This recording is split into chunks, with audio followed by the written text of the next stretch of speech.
இரவு முழுவதும் விட்டு பரவலாக கனமழை பொறுத்தவரை மிக தீவிரமாக பதிவாக வாய்ப்பு இருக்கு. குறிப்பாக இரவு நேர மழை வாய்ப்பு பொறுத்தவரை ஒரு சில மாவட்டங்களில் கணிசமாக நமக்கு அதிகரிக்கக்கூடும். அடுத்து வரக்கூடிய சில மணி நேரங்களிலும் டெல்டா மாவட்டங்கள், குறிப்பா எந்த மாவட்டங்கள்ல மழை இருக்கோ இல்லையோ, டெல்டா மாவட்டங்களில் பல்வேறு பகுதிகளில் கனமழை வெளுத்து வாங்கும். மற்றபடி தென் மாவட்டங்கள், வட தமிழக கடலோரங்கள், உள் மாவட்டங்களில் மிதமான மழை பொழிவு தொடர வாய்ப்பு இருக்கு.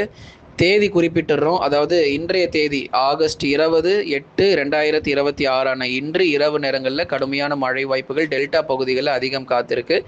21, 22, 23 மற்றும் 24ஆம் தேதிகளில் 6 முதல் 7 மாவட்டங்கள் வரைக்கும் மிதமான மழை பொழிவு தொடர்ந்து தமிழகத்தில் பதிவாகும். மழை இல்லாமல் இருக்காது, சில மாவட்டங்களில் மட்டும் மிதமான மழை பதிவாகி ஓய்வு கொடுக்கும். இனி வரும் நாட்களில் முழுமையான வானிலை அறிக்கை நீங்கள் தெரிஞ்சுக்கணும்னா நம்ம சேனலில் இன்றைக்கு மாலை நேரம் வானிலை அறிக்கை கொடுத்துருக்குறோம். நிறைய பேர் பார்க்குறதே இல்லை. போய் முழுமையான வானிலை அறிக்கை கேளுங்க, பயன்பெறுங்க.